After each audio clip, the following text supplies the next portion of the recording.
আমি রান্না করতে বসছিলাম, আমার মেয়ে ঘরের ভিতর কান্না করছিল।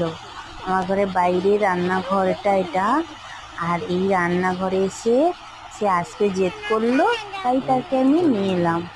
নিয়ে এসে কান্নাকাটি কী করবো খুঁজে না পেয়ে আমি তাকে একটু আদা দিয়েছিলাম।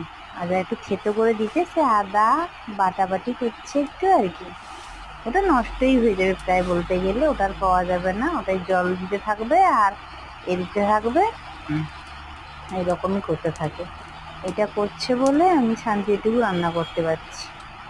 হ্যাঁ, এমনি রান্না হয়, পাতা জল দিয়ে রান্না করছি। এই যে আমার মেয়ে এখন বাটনা বাটছে, বড় হলে বাটবে না, কিন্তু এই ছোট্ট অবস্থায় সে বাটনা বাটছে। দেখো বন্ধুরা, আমার মেয়ে কিন্তু অনেকটা বড় হয়ে গেছে, বাটনা বাটছে।